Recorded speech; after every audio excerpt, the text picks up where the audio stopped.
Welcome to the WNBF UK podcast.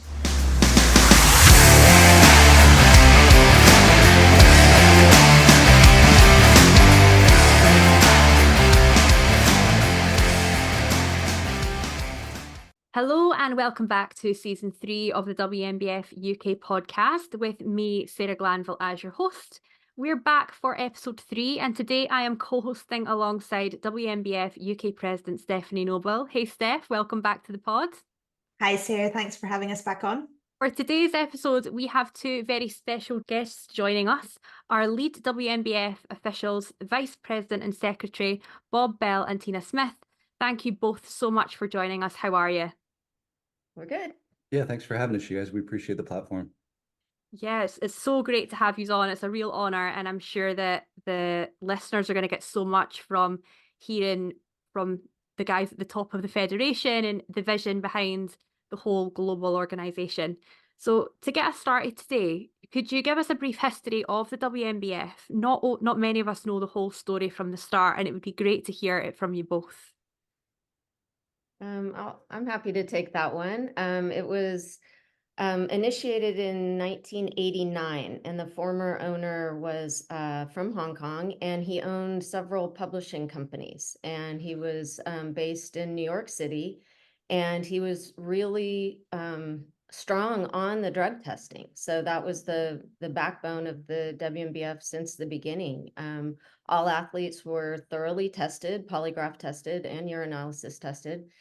And it was the only one. It was, there's so many natural federations now, but at the time it was really the one that people aspired to. And we didn't have any internet or social media. So the actual magazines were how people got information. And you had to wait. It was quarterly. You had to wait to see the outcome of events, results, and things like that. But it was fun. That's how it was.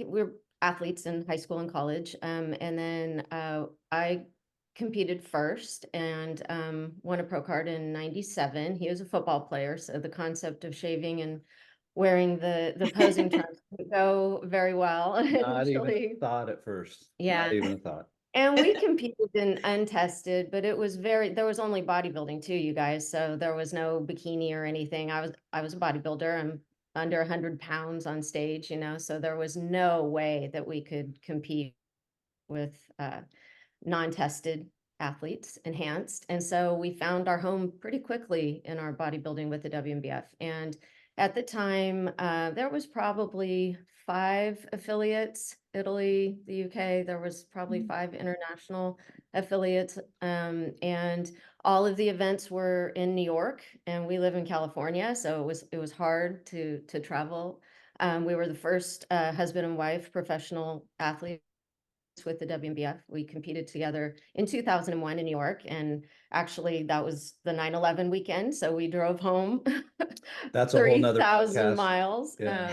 But we made friendships in the WNBF, and we were sitting around one afternoon in 1998 and said, we should promote a show. That can't be that hard. We both are school district employees, so we were off in the summer, and that's where the Muscle Mayhem was born. It's in July. And so we started promoting, we started judging, and we really got into the WNBF, and it was expanding, more shows across the United States, and really developing this reputation of being 100% drug tested.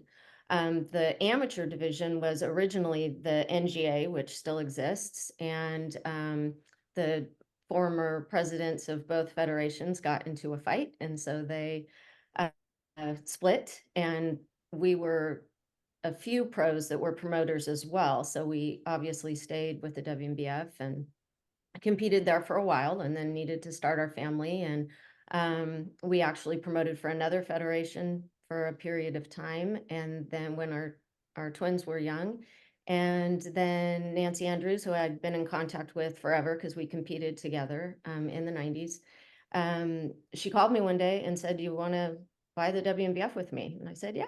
Sure do. And so that was 10 years ago now. It's amazing how fast time goes. But we have upheld all of the drug testing, and the foundation and us, mostly him, have been instrumental in expanding worldwide. It's just amazing. Almost every day we get correspondence about another country that wants to come aboard and be part of this mission, which is truly 100% drug testing. And so we're very proud of what we've accomplished and what we've been a part of. And we have friendships, all over the world, and have gotten to go to some places, and it's a wonderful experience for us. But I'm very proud to say that it is truly 100% natural bodybuilding, and we're thrilled that so many people believe in that, and that we continue each and every day. This is usually our weekends, is to try to spread the word, because there's a lot of people who don't know and who really don't understand that truly natural bodybuilding can exist and be tested with fidelity and integrity and consistency worldwide. Yeah. Is that good? That's amazing. It's really That's a super interesting. quick one. No, really interesting to hear the whole journey and how we've got to where we are today. And I think that, you're so right that people probably don't realize that there still is a natural side to the sport. It's not something that everyone is aware of. And I guess that leads us really nicely on to the next part of the conversation that we wanted to have, which is, what does it mean to be a natural bodybuilder? And it's a question that me and Steph talk about quite a lot. And how do we spread that message in the UK? So how would you guys describe that? What does it mean to you to be a natural bodybuilder and to be running a natural bodybuilding federation? Yeah, the question's timely, right? With all the non-testeds, throwing their hat into the drug tested realm. We'll see how that goes. It's really, really hard to, since they made those announcements to really find what they're going to do in terms of the drug testing. We know what we're going to continue to do, which is, be the only drug-free organization for 10 years that is really, really stringent on the testing. It's consistent. It's across the world. It's off season. It's in season. So yeah, it's been very, I think, confusing to a lot of people what truly natural means. It means very different things for us than it does for other people. So yeah, I really appreciate you guys having us on for this purpose. The fact that we can talk about being in existence for 30 years and people still not know what drug-free bodybuilding is absolutely mind-blowing to me. But I see how it happens, because when we competed, we just we had internet dial-up access, so we didn't even have high-speed access. So we would click on a mouse and get online and go try to find shows, and the untested were the first ones that would pop up. So that's where we went. And so I think that's still the case. But internationally, the natural bodybuilding community is massive, and it's continuing to grow, which is why the untested are starting to actually care about drug-free bodybuilding now, which I think is, I don't know. They don't really care. I won't say what I really want to say, but it's pretty disrespectful to now all of a sudden say, hey, we're going to be drug-free. So you guys know our testing standards are the 10-year timeline. I don't think that you are, should be considered natural after a year, after 3 years of doing massive amounts of drugs. That is just not going to be permitted here. We get emails every single day. It's always a no. We're going to have the integrity to say no. We don't need your membership dollars. That does not matter to us, to bend the rules for people. So, yeah. So, just like in the UK, everybody tests the same for us. Everybody has the same standards. We won't cut corners, especially with the polygraph testing, which is what makes us different. Imagine what is on stages where there's no pre-screening, like really pre-screening with the drug-free polygraph testing, licensed professionals, guys and women that have 20,000-30,000 tests in their in their repertoire. So we really think we have the best testing possible. But yeah, just think for a second, if you don't do that, who are the athletes that are on those natural stages? We're going to keep them off ours. So that's our commitment to the sport. And any questions about the ban list, it is WADA compliant, and it is the same in every federation. So any questions, it's outlined pretty well on the website. The general questions, if you want to get into like the most common things people ask about. Yeah, I mean, especially now, I mean, if we want to just kind of dive into the drug testing, peptides are a huge issue. Those are obviously all banned. And, you know, any sports organization that's reputable and recognized, you know, bans those things. SARM's products are very popular now. I don't know how it is in the UK, but you can get anything over the counter here, or through, you know, Amazon. They just come right to your door and they're marketed as natural. Those are not natural. Those are absolutely not natural at all. So those are kind of the big ones. A lot of prescription medications. You know, we make sure that, you know, of course, we have to be fair and welcome everybody. Some medications, you know, testosterone therapy, anything like that is not okay. Anything testosterone is not accepted, but we want to, you know, help people with some of their life issues, and so certain medications are okay, and others are simply not. But we also follow up on the medications specifically during the polygraph test to make sure that they're not manipulating anything or, you know, being unfair. But yeah, so that's kind of, we could talk all day about drug testing and the integrity of it, and which federations are, you know, have the integrity, and the ones that we kind of hear about that just turn a blind eye to drug use. People do fail, they do, and Yeah. we don't sensationalize it, but it's generally not hard drugs. It's generally a timeline with DHEA or Yeah. you know, some other thing that's over the counter. And again, when we were competing, there was not anything except illegal steroids. So it was pretty simple. And it was, the beginning was with the baseball players, right? And the andro, that was the beginning of it, that something was actually 90s. in GNC, and it became much more complicated to test. And it is complicated. He spends a lot of time answering questions, on the phone with somebody in the UAE at 3 o'clock in the morning that's, you know, trying to sort out a particular substance and timeline. So it's a lot of work, and that's why a lot of federations don't want to do it. Yeah. Yeah, it's very Yeah. difficult. I think that's a huge thing for our listeners to hear about, is the amount of money and time that goes into proper stringent drug testing.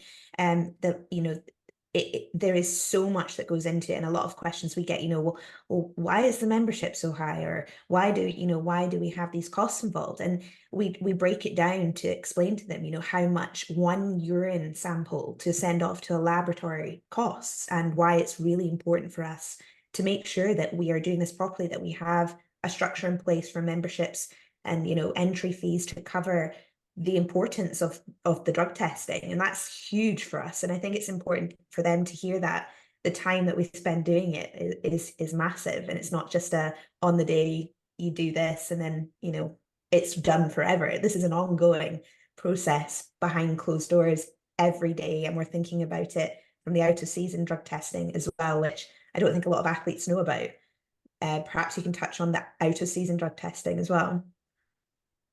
Yeah, for sure. I mean, we have to spend money on drug testing. You know, we did we put our money where our passion is, you know, the Post. the Instagram reel, which, you Yeah. know, we do want people to know that we're spending money. It's not to gloat. It's not to say we're better than anybody else. We're just saying this is what we're doing. We're going to prove it to you. We can, you know, be transparent about every single thing that we're doing. You know, one thing I think is really, really important, that if you pay for a drug test with us, we are going to send that drug test in. We know Yeah. this does not happen elsewhere. It's been proven over and over again, but I just want people to know that if you're drug tested with us, we are sending that in. You can have the results. It's not an issue. We're transparent about everything, but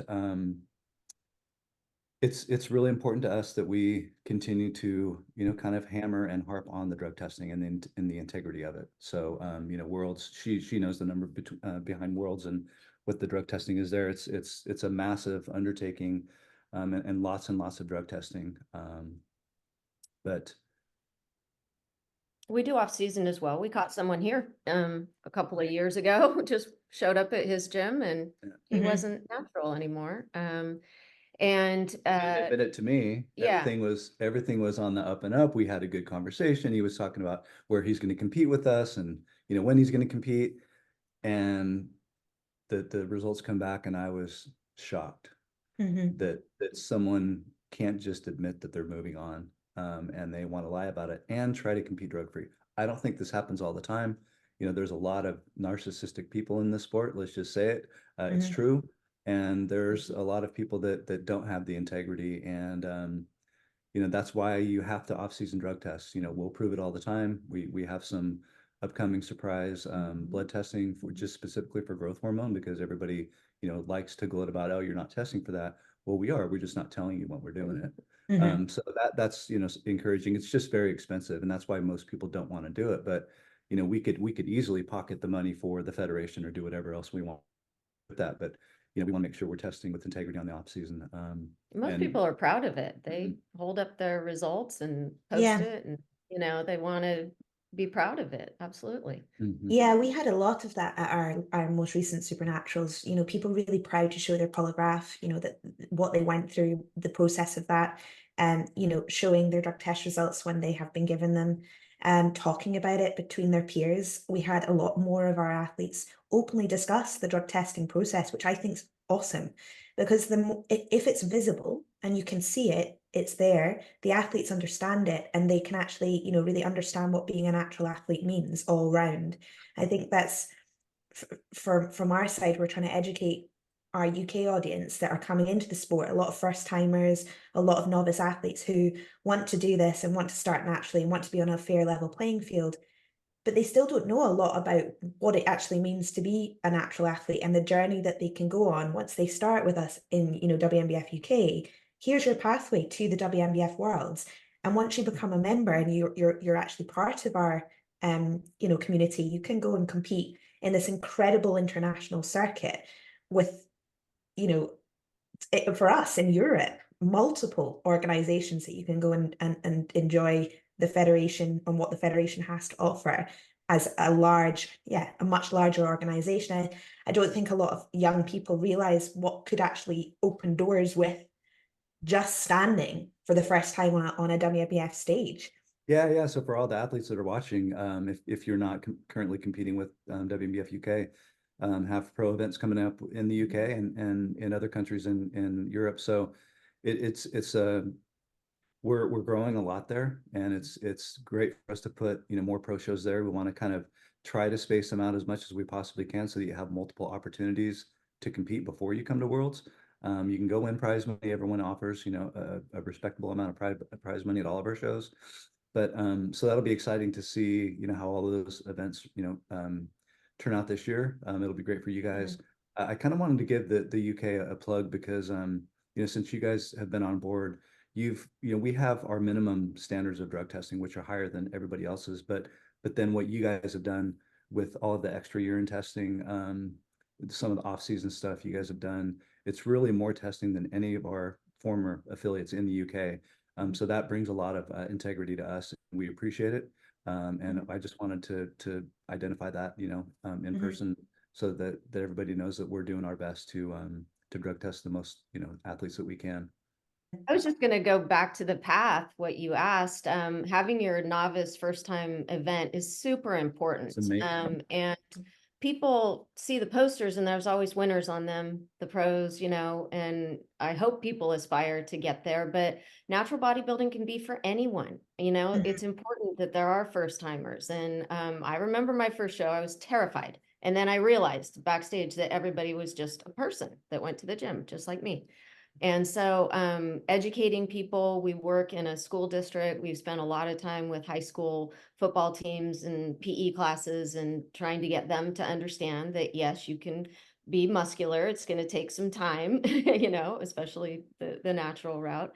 But encouraging young people to stay drug-free, because we're almost 60 and we're still in the gym, and there's plenty of enhanced that don't make it to 60. We're not almost 60. Yes, we are. But so almost is 1 year away. We are not almost 60. Okay. Just for the record. We're healthy though. And so that is the importance of natural bodybuilding. And so people need to understand that at all ages, that you will have a healthy, long lifestyle if you stay drug-free and remain fit and healthy. And that there is a place for everyone. We've just started a mass campaign to make sure that, you know, the older athletes realize that there is a place for them in all of our categories, in the WNBF events. Again, when we started, there was only bodybuilding, which required a level of muscularity and definition that was pretty high. And so it took time, you know, to really get to that place. But with bikini and physique and the other categories that don't require that as much, there are places for people, and we want everyone to feel welcome. If it was easy, we would still be doing it, right? But it's not easy, but it's an incredible journey to put yourself physically and mentally through what it takes to be a bodybuilder. Yeah, for Yeah, sure. we're looking for those young guys. You know, we want those young guys to come and compete, and gals to compete with us and get a flavor for natural bodybuilding. There's no reason you have to go to untested organizations. It's Mhm. just, it's not a level playing field. It's a hard lesson for a lot of people. It does happen, you know, an extra expense to it. And you You know, won't win. You'll win your class, but as you keep going along, naturally, you will not win. yeah. That's Yeah. the truth.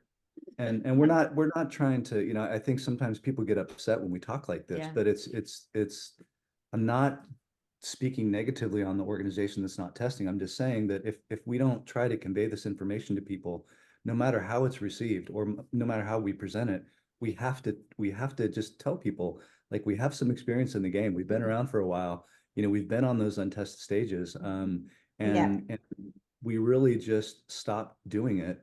You know, before we you know, started promoting and all that. We, of course, were dedicated to the organization, but we saw some things that are just not okay. Right. And it's drug use There's a addicts. dark side. Yeah, I mean, the last time we were at an untested show, there's a guy in the bathroom, and his buddy wasn't an EMT, wasn't a firefighter, wasn't a nurse, had an IV in him because he was almost dead from dehydration. Mhm. Why do we want to support this? Why, you know, moral and ethically, you know, we can disagree on some things, but I think that people just have to understand, if you're giving them your money and you're posting them in your social media and you're glamorizing drug use, how is that helping the sport? It does not help us grow. So continuing to support that deflects from the natural focus, which is what we've been trying to do since we came on board, promoting and competing. And so we just want to keep, you know, really focusing people on drug-free bodybuilding, because it is the best, natural, cleanest, healthiest way to do this. And I think that we need to focus more on the really great natural bodybuilders and not the ones that are not eligible. Yeah. I think what you've said there, what everyone's point so far has been so so perfect, because it's sort of highlighting the opportunity and the journey within WNBF UK and WNBF globally. Pulling it all together, like my journey, I got into the sport as a first timer who was kind of naive to the natural side of the sport, the untested side of the sport, very much like you were, you know, 20 years ago, but in a different age where it's on social media and everything is very, very glamorized. And that was how I was introduced to the sport, was through social media. And getting into competing and having that very similar journey that you had when you started, and Steph, I think probably when you started competing as well, a very similar journey that we all have, and that we discover the natural side of the sport and we learn to identify what makes a natural bodybuilder and to become passionate about it. And you're still passionate about it now, talking about it, you know, 20, 30 years later. Steph, it's, you know, led you to the journey of taking over WNBF UK. You know, I think we are in this unique position now where we're able to have conversations about what it does mean to be a natural bodybuilder, and to elevate it on a platform like this, and to talk about, you know, its integrity for the federation, and it's important for you guys to be protecting it through drug testing, but also it's kudos to the athletes who are staying natural. And we also have an important role to play in, you know, making sure that we are doing everything that we can to protect the name of natural bodybuilding, and looking at WADA lists and making sure that we're not accidentally falling into pitfalls, like taking things that are on the banned list. We're protecting our own integrity so that when we are drug tested, you know, we're not at risk of falling into any pitfalls or any traps of you know, having, for example, taken pre-workouts or anything like that. It's down to us to also check everything on the lists. And if we do manage to, you know, continue as not natural bodybuilders and be proud and passionate about the journey that we're on, we have incredible opportunity to compete within our own federations in our own countries, but also to go on that much wider journey and end up at international finals or international competitions at the Worlds at the end of the day. And we can go through this long journey, which could involve over decades, you know, moving through classes. If you're a female competitor, you could move through different classes up to the bodybuilding level. Same with male bodybuilders, you know, going through teens, juniors, opens, and then into masters. There's lots of opportunity for you to have a really long stint in the sport if you do everything that, you know, if you are passionate about it the way that we are, and we continue to raise the profile, we can bring people on the journey with us. And I think that's a great position for us all to be in now. Yeah. And just think if we only focused on natural bodybuilding, just think how much it would grow if we just focus on us, Yeah. not the other stuff. And it's not a business thing. It's not about everybody competing with us. But if we just talk about truly natural bodybuilding, what that means, and having a standard, if we just focus our attention there, and again, it doesn't have to be just on us, the sport would grow. There would be a lot of things that would grow. Our stages would be flooded, massively flooded. You'd have the greatest competition ever. So if we could just do that, we could really make the sport. We're really thankful. I mean, we've been given an opportunity to kind of inherit, you know, a solid organization that its founding principles were on, you know, drug testing and education, and we've been giving back to that, and eventually someone's going to have to do that for us. They're going to have to keep take the WNBF name and do the same thing that we've done. But I feel like we owe it to the sport. We owe it to J-Lo and Charlie Corolla and Steve Downs and these people that used to lead the organization. We owe it to them to continue their legacy with the sport. And so you know, I'm asking for more support from everybody. But if we could just focus on us and not the others, not to be rude or disrespectful. I have tons of respect for all the people that came before us and that you know, got the sport started. Totally respect them. Always respect our forefathers, but it is time to focus on us, and we have to not worry about what they're doing. Not that we do, but if we could just focus on us, this would grow into a big monster, a bigger one. So Yeah, a bigger one. Yeah. Exactly. I think that's what's been so great recently as well about the introduction of the Athlete Commission, and that, you know, that we're now able to have this 360 conversation between affiliate and athlete. That's been fantastic, because I don't see a lot of other organizations really trying to include the voice of, you know, who we're doing this for at the end of the day, and giving these guys, you know, young budding enthusiastic bodybuilders this opportunity to jump up on stage and, you know, hear from them essentially what they love about it, you know, from the way the organizations are run, to the lighting, to the, you know, to the whole spectacle of being part of something that brings a whole ton of like-minded people together.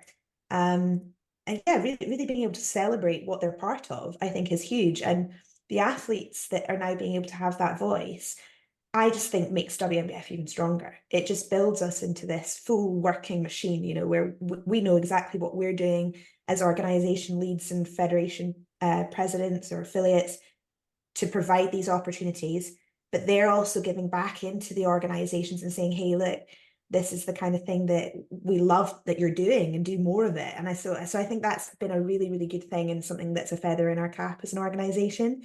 I just don't see that happening a lot of the time with other organizations. I see kind of more closed doors than opening that up. And that's been something I think has been very helpful for us bettering our organization events overall. Yeah. That leads into the Athlete Commission, that we want to hear from athletes. We want to know their experience, their concerns, their, you know, desires. So, you know, Steph, as you've been on the calls, that's been very positive. It's been really great. Yeah, I mean, we've always been, you know, open and transparent, and we're promoters too. You know, we were athletes. I think that's why we have the passion, and we really we do our best. Often too many hours of the day and on the weekends after our regular jobs. We are educators. We are, you know, teaching professionals. So this is on top of it all. And so, yeah, the athlete commission was important. We wanted to make sure that athletes knew that if you don't feel comfortable talking to us, which you really should, I'm the easiest going guy most of the time. So please, chat us up at any shows, but yeah, any complaints or any really awesome things that you've experienced, we do want to hear about it. And we work really, really hard as promoters also to make sure that our event is the best and organized and structured, drug testing's in place. So I think that, most of our shows worldwide they get really, really good reviews. There's a lot of natural federations here in the States. It's hard for us to grow. There's 22 other organizations that, we don't have to spend a lot of time talking about, but it's very confusing. Yeah. But we're going to keep athlete focused. It's all over our website. If you look at our new website, which has had a couple, hiccups here and there, but it is very athlete focused. There's lots of athletes from different countries on it. On the criteria page, we try to feature, our athletes. So we're going to keep doing that, and the commission's great. We had a really good call the last time that we all talked. That was really, really great to hear some perspectives from Alberto Nunez and Lisa Lum. So athletes of any sort in any country, please, if you want to drop us an email, just go to the website, or you can send an email to WNBF@worldnaturalbb.com. We'll answer any question or concern you have. Sorry, just gave ourselves a little plug there, but plug away. So just in case there's a few of our listeners out there who aren't aware of what the Athlete Commission is, do you want to give a bit of a background to what's involved in that and who's involved in the Athlete Commission? We heard from like some pretty notable coaches that felt like there was some misinformation out in the Coaches and ether athletes. of social media, and that just wanting to understand rules kind of thing. And so we're at a lot of shows. It's it's really our lifestyle. It's what we do. Every single email that comes through the website I respond to. People know me that way. And so we were kind of surprised that there was so much misinformation and just not knowing who to talk to, or maybe not feeling comfortable about expressing concerns about rules, basically. And so that's really where it hatched, and we understood that the Olympics, does the same thing. It's a cornerstone to the IOC that they have athlete representatives. So we put out a vote, and it was interesting that the two that were picked were overwhelmingly picked. There were several finalists, but Lisa and Alberto were the ones, and they have a good pulse. Hundreds and hundreds of votes worldwide. It was really pretty awesome. They do have a good pulse in different ways. And so we've been able to, it's two ways. So they are able to share information with us that's important for athletes, and we're able to share information with them, because there's all kinds of things that we do, like you said, after work all weekend, that no one has any idea about. And so it was actually Lisa that said, how much did you spend on urine testing? And I said, about $70,000. And she was like, wow, people should know that. So the next 10 minutes he made, the reels so that people do know, that. And so, especially in the States, with so many other federations that are lightly drug tested or not drug tested, or, they do a 8-minute polygraph and they're not licensed, or they throw out the urines that are collected, or just horror stories, Or you charge a drug test fee and you don't get drug tested. Yeah. I mean, you guys, we're not going to do that to you. No. We are not going to do that to the athletes. So the commission has done a lot of things. It's been great. All of our shows are really personable too. That's the other thing. We have full-time jobs, so we aren't doing this for money. And so we're not throwing up shows all over the place and then canceling them. The ones that we have are the promoters are very invested. It's all our shows are branded, and so they're fun. My kids make brownies and we hand them out backstage, and it's like a reunion at the Muscle Mayhem. And our event in Phoenix, they serve dinner. They still do a prejudging, and then they serve dinner on white linen tables in this pretty cool theater. Yeah. And have a fashion show, and just all of the shows have something fun about them. And I think that is one thing that makes it special. But we wanted to hear what else they want. And so recently it was more of a time schedule. Like each of our East Asia affiliates generally have a pretty tight time schedule that they stick to. So we presented that idea to some of our promoters, as opposed to the track meet, idea. You go, you get there at dawn, and you're going to be there all day, and you run whenever it's time. But we are going to try to do that and institute that at some of our events. So, it's something that I'd kind of thought about before, but then the other side of it is you don't want somebody to miss their class or to be, upset if it doesn't end up that time. But just in the meetings we've had, and Steph knows as one of the commission members, I think there's a really good dialogue that's coming out of that, and it helps everybody. Yeah. It's just the sharing of ideas, isn't it? And getting other people's perspectives. And I think the more that athletes are involved in helping to inform your decision making, like the better the experience is going to be for athletes. And that's obviously clear to see already, the impact that the Athlete Commission's been having on your shows in the US, and I'm sure the wider affiliate group. Steph, I'm not sure if you feel the same way. Yeah, no, I think it's fantastic, because I feel like what the WNBF has that I've not felt with any other organization. Obviously, I've had the privilege now of being able to host for the WNBF UK, which is great, but there's a feeling of inclusivity. That's the reason why I wanted to go down this route in the first place as well. I didn't feel that as an athlete with many other organizations. I never felt that sort of feeling of, right, I really can go somewhere here. This is a family or community of like-minded people that meet my morals, ethics, values, with why I'm a natural bodybuilder, why I want to naturally compete. And I think that conversation now, with having the athletes in on the commission point of view, just echoes that. It's just that community feeling, understanding, what they are wanting from the events, why they're still wanting to be part. Even the fact that we have Alberto and Lisa part of that conversation, really wanting to be part of the conversation, shows how many great people we have, supporting the WNBF and what we want to do moving forward. And there's a lot of people Sarah, Sarah and I have discussed this at length. And we have some amazing feedback from our community in the UK about the events, about the journey to the Worlds, taking the teams over last year to Seattle. That was phenomenal. I mean, the whole team, top to bottom, had the most incredible experience at the event. And of course, when we take the teams over, we're opening them up to this incredible world of athletes that they've never met before, and yourselves. And they're forming their own views and opinions of what that experience is like. And there was nothing but positive feedback that has come from the last few years of taking our UK teams over. In fact, it's made more people want to come in and have a piece of that. I want to go and be one of those athletes as part of that group going over to this incredible event. So it all stacks up, and I think it's giving everyone a look into all areas of the WNBF, what it is about, and welcoming them into that, exactly as you said, Sarah, that journey. You can start here, and there's a very long future ahead within WNBF if you want to commit to that enjoyment of it, and really showcasing your physique at different levels and progressing as much as you can.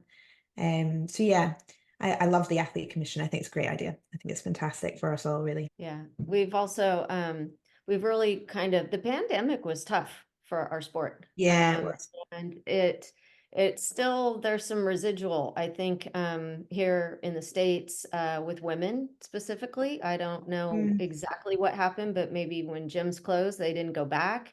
There's a lot of, pressure that you see in social media, the ones that, promote themselves so much, and people, may be discouraged and think, I can't do that. So we've really tried to do more Zoom seminars, in-person seminars, get back to posing classes. We did that for years and years and years. And it kind of, went away for lots of people with the pandemic. But I see a lot of promoters and affiliates doing those things again. And it is important, because then people realize, just with posing class, we all know posing sucks. It's hard. It's the last thing you want to do, right? And so, when you have classes and people get there and they go, I'm hungry and tired. And someone says, well, I'm hungry and tired too, but we're going to do this. And then you make, friendships and camaraderie. And so that is coming along again. And the Athlete Commission, I think, helps with that, but helps us get the word out, because there's so many people that have no idea Yeah.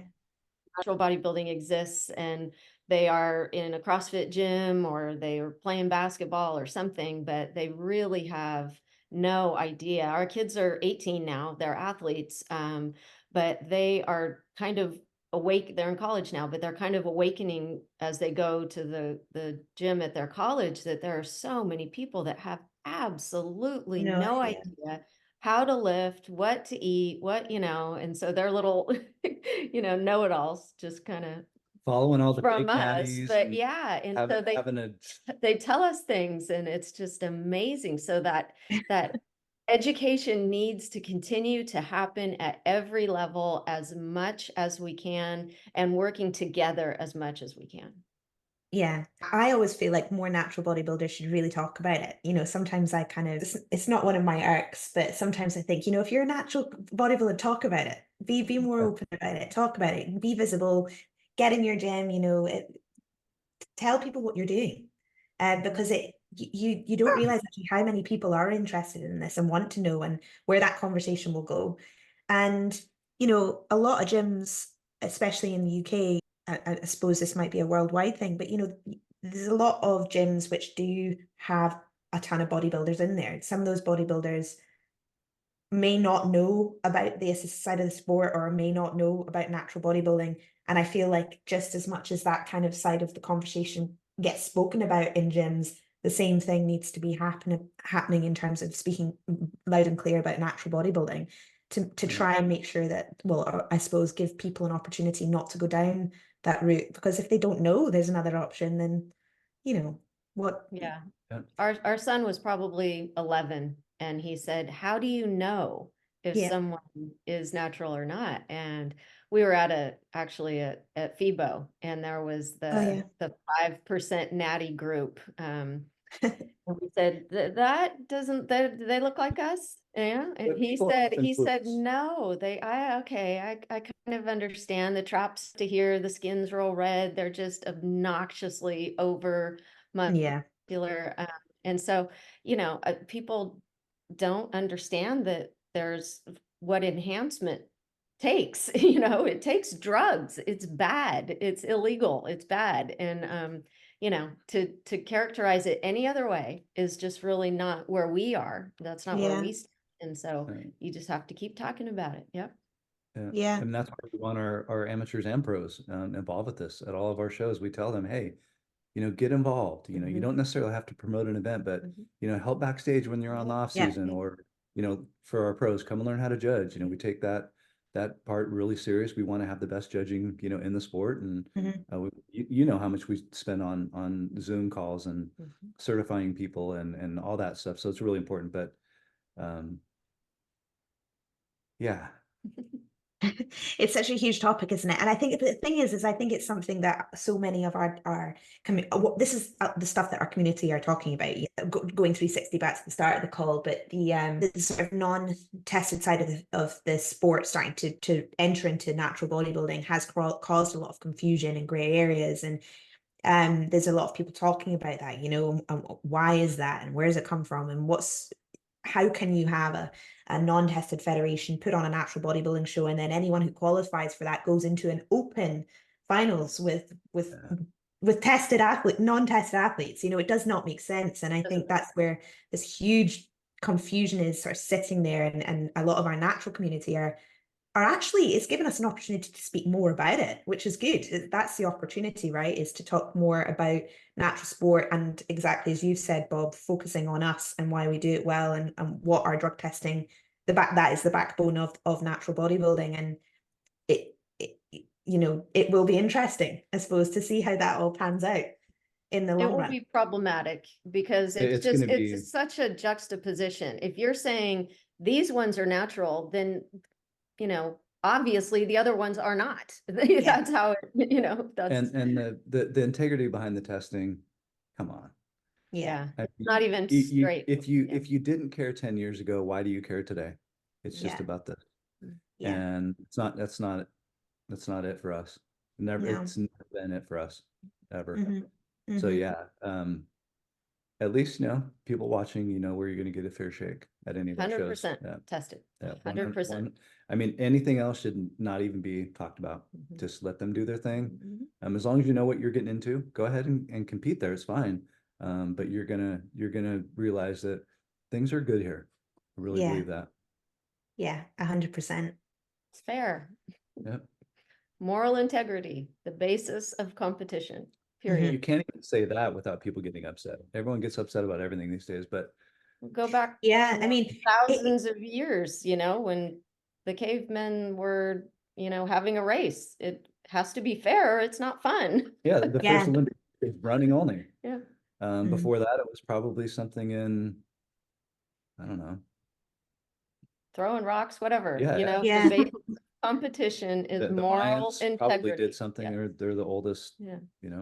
Yeah, on it. I think in this sort of day and age where we have, everyone has everyone has an opinion, everyone has something to say on social media now, and it's, you have this interface in between you and on what's being said, and it's like a protection mechanism, so anyone can just say anything and everything, and that's kind of caused a lot of issues. But you're right, it is that moral integrity is really, really vital, and we have to stay strong to that. I mentioned obviously, Tina, that the question of like, what does natural look like, or is this what bodybuilding looks like with the physique? I've seen more and more recently where people, I know this has been something that's always happened, but people questioning this guy is natural or not natural, and not a lot of people don't know what a really good natural physique actually looks like.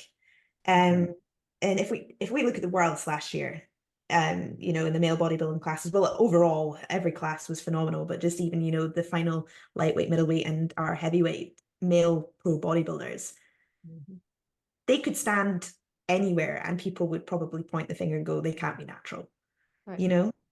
But that is a natural athlete, stringently drug tested through the leading federation in the world. These guys are phenomenal to look at, and that is what is possible naturally with time and with focus, and obviously the patience of doing the work and getting to where these guys are, and that's what we should be aiming for, and trying to get more people to see that this is another podcast as well, but classic bodybuilding is natural bodybuilding. That's Absolutely. Definitely. Yeah. And the WNBF is the most competitive too. We are strict on our standards to give out pro cards. We're not just handing them out to everybody. It means something. It's very competitive, and that's good for the sport too. There's a place for ages and novice and such, but we don't just have everybody's a pro. We don't have that. And it's not about numbers for us. It's not about how many events we have. It's about having good events that are run well, that are tested, Competitive. And I don't care if we have the biggest organization. I just want everybody on a level playing field. I want the competition to be high because it's respected. And a lot of people don't come to the WNBF because it is very competitive and they're afraid of it, or maybe they're just not ready for it, and that's fine. But I think our hopefully we'll just go back to what we said earlier. Focus on us. If all of our good bodybuilders, we don't have to name drop on all these guys, but if they continue to compete with us, just think what would be possible. Just think what every single stage would look like. Every event would be incredible. I mean, it would just really increase the integrity of what we're trying to do, and you're never gonna beat those guys that are not tested. You're just not. Yeah. You can look at it, you can look at photos, you can go, hey, I look this good, until you're up there. And then it's a huge disappointment. And if that's what makes people happy, fine. But jump on that WNBF stage and make it massive. Yeah, exactly. There's so many people I'd love to see on a WNBF stage compete. It would be Me too. fantastic. Yeah. Me too. But they have to get through the testing first. So hey, we're inviting everybody to qualify with us and try to hop on our stages. But it would be great to have some really big names from other federations all compete on one stage. Everybody says that, but until you prove that you're eligible with us, we'll see you at Worlds. Yeah, and the stage is always there for anyone who wants to come and compete with WNBF. I love that about everyone, every federation, every affiliate, sorry, across the globe, the stage is always open for anyone who wants to compete and is happy to go through the drug testing, which is good. Kudos to you guys, because it can be a little bit political sometimes, but it's an inclusive environment and it's a community that's welcoming anyone to join. So love Yeah, that. novice debut, like, you know, try to get on stage, people. Don't, I mean, you don't, Instagram is so scary to people. No one knows who's drug free and who's not. Yeah. Bobby's been to photos, you know, natty or not, Dad. And I'm like, definitely not. If he's got trend in his user profile, he's not drug free, probably. But yeah, I mean, we definitely want people to come and have a good experience, and don't be afraid to compete. Get up there. Don't worry about recording everything in your Instagram page and your journey. Just come and compete and It's a sport. It's fun. And the other thing about fairness is the judging, you know. I got my pro card first and I was on a panel where he was competing and I got up and walked to the back of the theater. I'm not judging him. We don't allow coaches that are on the panel to judge if they have an athlete in that class. Everyone is trained, they're certified, they test judge. So that's another thing. I've been, you know, heard of other events where someone pulls someone out of the audience and puts them on the judging panel. We do not do that. We have meetings, we have Zooms, we have trainings, we have discussions, and it's very consistent with the criteria. So, you know, that's another thing that, you know, when we were competing, there was only bodybuilding, but not everyone had a coach, you know? And so there were zero coaches. It's great that there are so many coaches that support natural bodybuilding. However, there are some that, you know, determine what category a person should be in. And I feel like you should be in whatever category you want to be in. I don't want to wear heels. Never, you know, that's it. So, you know, that's another thing is that hopefully people try it out and, you know, find a place that's fun for them and understand that it's fair with the drug testing, fair with the judging, and that you know, it's a great experience. It's the hardest sport for sure. There is so much involved, you know, the dieting, the training, nothing, you know, our daughter's a runner, our son's a football player. They could eat whatever they want, you know, bodybuilding can't do that. It's just a whole nother level of, you know, and having to get sleep and having to do your job and so many things. It is difficult, but what you achieve is remarkable. It is so self-fulfilling. Yeah, I always talk about the skills that you learn as a bodybuilder transfer into all other areas of your life, and the resilience that you build, you know, the routine, the structure, obviously then the knowledge and education of how to treat your body healthily, and just the benefits that you get, not just from standing on stage, but just being in a really strong, you know, healthy body. And not a lot of people think of that long-term benefit of training the way we do for natural bodybuilding. You know, of course, the dieting's hard and getting to stage is one thing. That's the extremity of it. But the other 365 days of the year of what you're doing is setting you up for a long, healthy life and a great body to be able to be really, you know, happy in. It's a great thing to do, not just for the stage, but for the discipline is incredible. The discipline you have to have in all aspects of it. And if you're doing it, you have to be doing it right. It can be unhealthy for some people. So you got to do it right. And you got to have off seasons and try not to count on the off season. You don't have to be that OCD on it. Just let it go. Yeah, that's a whole nother podcast. But it is. The determination, dedication, the focus, the temptation for food or alcohol or whatever the case may be. It's a 100% 360 approach. You can't, you know, lag in one area. Otherwise you're going to get on stage. I think that we could go on talking all night about everything under the sun about bodybuilding, and I think this has been such a brilliant conversation. I think it's probably time we could wrap it up, and we definitely will have you back on to finish this off, because I think there's so much left to cover. But is there anything else you wanted to mention before we wrap up on today's episode? I think we did great. I think you did. I think we did. 2024 great. Get out there and compete, whether it's in the UK or go watch affiliate events. Go watch too. Yeah, definitely go support. You know, I mean, promoters go through a lot. And so when you show up to an event, you buy a ticket or you support it in any way, it really goes a long way. It helps us, you know, operate. So yeah, just support the sport. Yeah. get involved. Thank you. I really appreciate you having us. No, thank you both for joining us and for talking to us today. And I know a lot of our listeners are going to be getting so much from hearing from you guys directly and hearing the journey behind the WNBF and all of what you've talked about with such great passion. I'm just going to wrap up the episode with a few little points. So thank you to everyone for listening along at home. Our registrations are open for our first timers and novice championships on the 16th of June and our open supernatural finals on the 6th of October. A big thank you to C&P, our headline sponsor. Couldn't do this without you guys. And we're going to be back for episode 4 of the WNBF UK podcast. Until then, you can enjoy any of our previous episodes on Spotify or YouTube. Thank you all for listening. This has been the WNBF UK podcast. Check out CNP, our sponsors, and sign up for our events at WNBFUK.com.